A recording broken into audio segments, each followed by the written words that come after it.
Hello everyone, ये है tales of herding God's का पार्ट 72। इसके जितने भी पार्ट्स हैं उनकी प्लेलिस्ट का लिंक हमने डिस्क्रिप्शन में देकर रखा हुआ है। पिछले वाले पार्ट में देख लिया था कि जो कुनमू रहता है वो ग्रेट र्यून्स में आ गया था, इससे कि वो अपने एल्डरली ग्रैंडपास को खोज सके। लेकिन यहाँ पर उसको कुछ ज्यादा खतरनाक चीजें देखने के लिए मिल रही थी, क्योंकि ग्रेट र्यून्स बहुत ज्यादा खतरनाक लेवल की जगह है। और आखिर में जाकर उसको केयर फ्री विलेज देखने के लिए मिल जाता है, असल में जहाँ से कुनमू आया है। लेकिन यहाँ पर बहुत ज्यादा खतरनाक लेवल की फाइट मची हुई थी। काफी सारे डाविस्ट रहते हैं, दूतियान डेविल किंग, डेविल एप रहते हैं और कुनमू रहता है, उनके बीच में फाइट हो रही थी। तो यहाँ से सबसे पहले भागने वाली होती है लॉन्ग जियाओनैन, क्योंकि बहुत ज्यादा फास्ट थी और उसको कोई भी चेस नहीं कर सकता था। कुनमू को लगता है कि वो वापस तो नहीं आने वाली है। जो कुनमू था और जो बाकी सारे लोग थे, उनके एक टीम वर्क की वजह से वो लोग बैटल को थोड़ी आसानी से जीतते जा रहे थे। डेविल किंग जो रहता है उसने काफी सारी शॉट्स को ब्लॉक कर लिया था।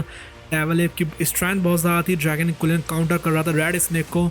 बाद में कुनमू बात करता है डेविल एप से, जो कि रिवील करते हैं उसके नेम को, जो कि है कॉन्ग। कुनमू बताता है उसको कि तुम्हें ट्रेनिंग करना जारी रखना चाहिए लिटिल रुलाई के साथ में। कुनमू कंटिन्यू रखता है ट्रैवल करना, जिससे कि वो मिसिंग एल्डर्स को खोज सके अपने विलेज से। रास्ते पर वो डिस्कवर करता है एक इंजर्ड डाविस्ट लिंग जिंग को। कुनमू हील कर देता है उसको मेडिसिन से और पिल्स का इस्तेमाल करके, जो कि उसने खुद के लिए बनाई थी। डाविस्ट लिंग जिंग सरप्राइज रह गया था उसकी हीलिंग स्किल्स को देखकर, इसलिए वो उसको ऑफर करता है कि कुनमू को मैं अपना डिसाइबल बना सकता हूँ। लेकिन कुनमू रिफ्यूज कर देता है, क्योंकि वो ऑलरेडी एक कल्ट मास्टर है हेवली डेविल कल्ट का। डाविस्ट लिंग जिंग फिर शेयर करता है कुछ इन्फॉर्मेशन को। वो कभी कुनमू के म्यूट ब्लैक स्मिथ एल्डर से मिला था, जो कि बहुत ज्यादा साइलेंट था और स्ट्रॉन्ग था। जो ब्लैक स्मिथ रहता है वो एक डेंजरस रेस्ट्रिक्टेड एरिया में एंटर करा था। ये सुनकर कुनमू को फिक्र होने लगती है। कुनमू पूछता है डाविड लिंग जिंग से कि उसकी हेल्प करे, इससे कि वो लिविंग रियल में जा सके डेड के फिर से। रात के टाइम पर लिंग जिंग एक्टिवेट करता है एक टोकन को, इससे कि वो एक गाइड को समन कर सके, जो कि उनको ले जा सकती है उस डार्क एरिया में। वो एंटर कर जाते हैं मिस्टीरियस हिडन वर्ल्ड में। इसको आता है फैंगदू और वो लोग जा रहे थे एक नाव से। कुनमू ट्रैवल करता है फैंगदू के थ्रू, जिससे कि जायंट ब्रोकन मून शिप के पास में वो पहुंच सके। वो बताता है कि वो उसको बोरो करने के लिए आया है। एक बहुत बड़ा जायंट चेहरा जो रहता है, जो कि डर से भरा हुआ था, शिप के ऊपर वो रिकॉग्नाइज कर लेता है जेट पेंडेंट को, जो कि कुनमू पहने हुए था, और कहता है कि तुम तो केयरफुली विलेज से हो ना। जिस टाइम पे कुनमू टच करता है पिलर को शिप के ऊपर, पावरफुल डिवाइन एनर्जी जो रहती है उसके अंदर आना शुरू होती है। उसकी बॉडी जो रहती है वो बढ़ने लगती है, उसकी मसल्स आ जाती है, लिम्स आ जाती हैं और सारे डिवाइन ट्रेजर्स खुल जाते हैं। मून शिप फिर ऊपर की तरफ उड़ता है, जिस टाइम पे कुनमू रोर करता है और बहुत ज्यादा पावरफुल बन जाता है। कुनमू की जो बॉडी रहती है वो गॉड की तरह हो गई थी। उसका जो ऑरा रहता है इतना स्ट्रॉन्ग हो गया था कि जो डाविस्ट लिंग जिंग रहते हैं, ड्रैगन कुलिन और दूतियान डेविल किंग रहते हैं, उनको बहुत दूराई पर भागना पड़ा था। जो ओल्ड मून गार्जियन रहता है, जो कि पार्ट था शिप का, वो वहीं के वहीं क्रश हो गया था और मर जाता है। नॉर्मली लिविंग रियल में डैड के लिविंग बींग्स जो रहते हैं वो स्केलेटन बन जाते हैं, लेकिन कुनमू की बॉडी जो रहती है वो ट्रांसफॉर्म हो रही है, उल्टा बड़ी होती जा रही है। ये देखकर डाविस्ट लिंग जिंग शॉक रह जाता है, जिसने काफ़ी बार कोशिश करी थी शिप की पावर को अनलॉक करने की और फेल हो गया था। कुनमू की जो बॉडी रहती है नेचुरली उस पावर को हैंडल कर पा रही थी, जैसे कि मान के लो वो इसी के लिए ही पैदा हुआ हो। मून शिप की जो ग्रेट पावर रहती है वो ऐसे ही नहीं आ जाती है, उसके लिए कीमत भी चुकानी पड़ती है, क्योंकि जो चांद रहता है वो वहाँ से गायब हो जाता है। इसलिए शिप को कंट्रोल करने का मतलब है कि कुनमू की लाइफ फोर्स जाने वाली है उसमें, उसको जल्दी से जल्दी एक्ट करना पड़ेगा, नहीं तो वो पावर रहती है वो कुनमू को हार्म कर सकती है। कुनमू थैंक्स करता है डाविस्ट लिंग जिंग को और मूव करना शुरू कर देता है उस मून शिप को, जिससे कि वो केयरफ्री विलेज को खोज सके और अपने मिसिंग विलेज एल्डर्स को। जितना बड़ा सा शिप होता है वो पूरे फैंगदू के अक्रॉस चला जाता है और फिर ग्रेड रून्स में एंटर कर जाता है। जितने भी टूटे फूटे चांद होते हैं उन सबको पीछे लेकर चल रहा था। अब शिप जैसे जैसे आगे बढ़ता है, काउंटलेस जो मॉन्स्टर्स रहते हैं अटैक करते हैं उसके ऊपर, लेकिन जो शिप रहता है उसकी लाइटनिंग से हाल वो डिस्ट्रॉय हो जाते हैं। दूतियान डेविल किंग, जो कि शिप के अंदर से देख रहा था, शिप के ऊपर बहुत सारे पैलेस थे और वो उसी में से एक के अंदर था, वो भी इस चीज को देखकर टेरिफाइड रह जाता है। वो कुनमू से नहीं डरा हुआ था, बल्कि वो ये सोच रहा था कि किस चीज ने इतनी ज्यादा पावरफुल सिविलाइजेशन को खत्म करा होगा। एक पावरफुल 9 हेडेड डेविल जो था इसको बोला था गरुड़ा, वो भी उनके ऊपर अटैक करता है। लेकिन जो कुनमू रहता है वो मून शेप्ड आइस को अवेकन कर लेता है उसके फोरहेड के ऊपर, उसको एक झटके में एक व्हाइट लाइट की बीम से मार देता है। फाइनली जो कुनमू का जेट पेंडेंट रहता है वो ऊपर की तरफ उठता है और एक इनविजिबल बैरियर के आर पार चला जाता है। रिपल जो रहती निकलती हैं, जो कि दिखा रही थी एक और यहाँ पर छुपी हुई दुनिया है। कुनमू को रियलाइज होता है कि वो फाइनली उसको मिल चुका है जो भी उसको चाहिए था, जो कि एक केयर फ्री विलेज जहाँ से कि वो असल में आया है। तो कुनमू का ओरिजिन क्या है और यहाँ पर क्या उसको एल्डर्स मिलेंगे, जल्दी से देखते हैं। कुनमू खड़ा हुआ था उस मून शिप के ऊपर और पिलर्स को लिए हुए था एक पनिश जायंट की तरह, और देख रहा था लैंड को जो कि उसके आगे था। पीछे उसकी थी डार्कनेस, म्यूटियर्स और डेविल्स। और उसके सामने था पीसफुल मिस्टीरियस दुनिया जो कि डार्कनेस ने अभी तक छुई नहीं थी, जो कि था केयरफ्री विलेज। शुरुआत में तो जो नजारा था वो काफी ज्यादा सुंदर था। गोल्डन क्लाउड्स थे, फ्लोटिंग माउंटेन्स थे, टॉल पैलेसेस थे, गॉड के बने हुए स्टैचूज थे और एक बहुत बड़ी मशीन भी थी जो कि इस पूरी सिटी को पावर कर रही थी। एक ऐसा लगता है कि मान के लो वो इमोर्टल्स के लिए एक पैराडाइज हो।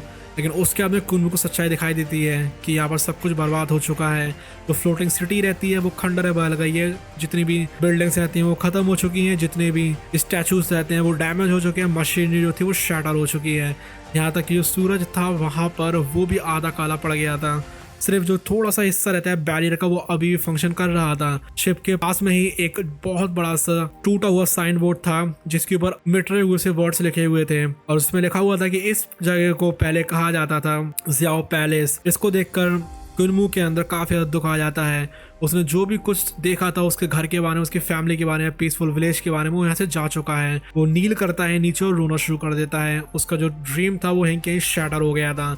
दूतियान ट्रैवल किंग भी देख रहा था, उसको समझ में आ रही थी कुनमू का पेन कितना ज्यादा खतरनाक है क्योंकि उसने खुद भी अपने होमलैंड को खो दिया है। रोने के बाद कुनमू धीमे धीमे उठता है, अपने आप को काम करता है। उसको रियलाइज होता है कि भले ही जो केयरफ्री विलेज वो जा चुका है लेकिन उसका जो असली घर है वो है डिसेबल्ड एल्डरली विलेज और वहाँ के लोगों ने उसको बड़ा किया है। कुनमू फिर नोटिस करता है कि स्टोन स्टैचू को जो कि पीछे छूटा हुआ था, इसका मतलब था कि जो विलेज चीफ रहते हैं, जो बाकी लोग रहते हैं वो यहाँ पर आए थे, वो केयरफ्री विलेज में भी आए होंगे और सकता है कि ट्रैप रह गए हों। अपनी आई टेक्निक का इस्तेमाल करके कुनमू को एक सेफ रास्ता दिख जाता है जो कि उसको लेना था। बाकी जो एरियाज रहते हैं वो भरे हुए थे काफी डेडली रेस्ट्रिक्शंस से। अब जिस टाइप ऑफ मूनशिप को एक्टिवेट करता है और जो बैरियर रहता है उसके अंदर जाता है, हिडन जो डेविल्स रहते हैं वो एकदम से बाहर की तरफ आ जाते हैं, जिनको ये कंट्रोल कर रहा था डेविल गॉड, जिन्होंने कभी उसे किडनैप किया था। लेकिन जो फॉरेस्ट के रेस्ट्रिक्शंस रहते हैं वो हाल के लोग डेविल्स को मार देते हैं, यहाँ तक कि डेविल गॉड्स को भी। कुनमू समझ जाता है कि रेस्ट्रिक्शंस रहते हैं वो दुश्मनों को बाहर रखने के लिए नहीं थे, बल्कि केयरफ्री विलेज के लोगों को वहां से बाहर निकलने से रोकने के लिए थे। इसके अंदर आता है या फिर यहाँ से जाने की कोशिश करता है वो तुरंत मर जाएगा। जो यहाँ पर र्यून पाथ रहता है फॉरेस्ट के थ्रू जो जा रहा था वो विलेजर्स ने बनाया था जिससे कि वो बाहर निकल सके। द्यूतियान डेविल किंग जो रहता है उसको भी अजीब सा लगता है। उसको समझ में आ गई थी कि जो कुनमू है उसने जानबूझकर हिडन डेविल्स को अलाउ किया जिससे कि वो पहले अंदर आ सकें, जिससे कि ट्रैप्स रहते हैं वो ट्रिगर हो जाएंगे, उनके ऊपर वो मारे जाएंगे। उसने सोचा था कि जो कुनमू रहता है उसको ये सब कुछ सिखाया गया होगा उसके क्लेवर टीचर्स के द्वारा और इसी की वजह से कुनमू रूथलेस है। जो मूनशिप रहता है फिर अपने आप को लोअर करता है ग्राउंड की तरफ। कुनमू की जो टेम्परेरी डिवाइन पावर रहती है वो डिसअपियर हो जाती है और वो काफी ज्यादा कमजोर पड़ जाता है। थोड़ा सा रिकवर करने के बाद दूतियान डेविल किंग को इनवाइट करता है और ड्रैगन कुलिन को कि उसको फॉलो करो रेस्ट्रिक्टेड एरिया की तरफ। दूतियान डेविल किंग मानना तो नहीं चाह रहा था लेकिन आखिर मान ही जाता है। सिर्फ उसके पास में ये नॉलेज है कि इन डेंजरस ट्रैप से कैसे बचकर निकलना है। कुनमू फिर ड्रैगन कुलिन के ऊपर बैठ जाता है। वहीं जो दूतियान डेविल किंग रहता है वो उसको रास्ता दिखा रहा था। वो कॉन्स्टेंटली कैलकुलेट कर रहा था कि कहाँ पर कॉम्प्लिकेटेड र्यून्स हैं और कहाँ पर जाने से उनको बचना है। अब जैसे जैसे वो लोग आगे जाते जाते हैं कुनमू पढ़ना शुरू करता है सुप्रीम मिस्ट्रीज को जो कि वहां पर थी और काफी सारे नए तरीके सीखता है इससे कि ट्राइग्राम्स को वो कैलकुलेट कर सके। और ये सब कुछ हो पाता है डेविल किंग की कैजुअल एडवाइस की वजह से। तो डेविल किंग उसके ऊपर गुस्सा करता है कि तुम्हें फोकस करना चाहिए क्योंकि एक गलती की वजह से ही हम सब मर जाएंगे। वो जल्दी ही पहुंच जाते हैं पहले खंडर में जहाँ पर कि एक दबा हुआ गांव था जहाँ पर 11 कब्रें थी जो कि उसके बाहर थी और अंदर एक घर था जहाँ पर कि कुनमू को काफी सारे खिलौने वगैरह देखने के लिए मिलते हैं।